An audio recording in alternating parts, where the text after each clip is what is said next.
আমাদের ঘরের ছেলে, সহজ কৃষক পরিবারের ছেলে, আমাদের হিন্দু পরিবারের ছেলে, আমাদের একবারই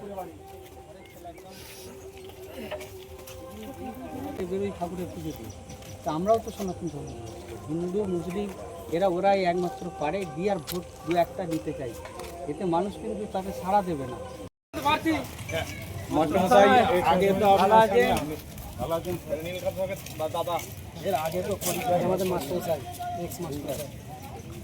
সকাল থেকে আমরা মন্দিরে পুজো দিয়েছি, পুজো দিয়ে আমাদের ডোর টু ডোর বাড়ি বাড়ি যাচ্ছি। মাননীয় মুখ্যমন্ত্রী উন্নয়নের কথা দেখছেন, আকাশ থেকে কিভাবে বৃষ্টি পড়ছে, মানে এত মাননীয় মুখ্যমন্ত্রী বারবার বলেন বৃষ্টি মানে আমাদের শুভ দিন এবং বৃষ্টি মানে আমাদের বিরাট একটা খুশির আনন্দের দিন।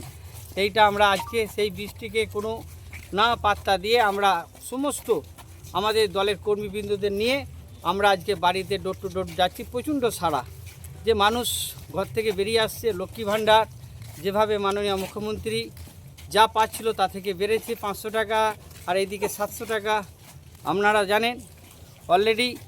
এর সঙ্গে আবার যুবসাথী, ভূমিহীন কৃষক ভাইদের বিভিন্ন প্রকল্প নিয়ে আমরা মানুষের দুর্গড়ায় যাচ্ছি। মানুষের একটা বিশাল সাড়া। কংগ্রেস কি কোনো ফ্যাক্টর প্রার্থী তো দিয়েছে? হ্যাঁ, কংগ্রেস আমাদের কাছে কোনো ফ্যাক্টর নয়। কংগ্রেসটা এমনি নেয়, ওসব নিয়ে আর কোনো ওই ক্যান্ডিডেট দিতে হয়, ওরা দিয়েছে। সিপিএমের সঙ্গে ঠিক ওদের যোগাযোগ ঠিক নেয়, দিয়েছে, ওতে কোনো কিছু আমাদের এসে যায় না।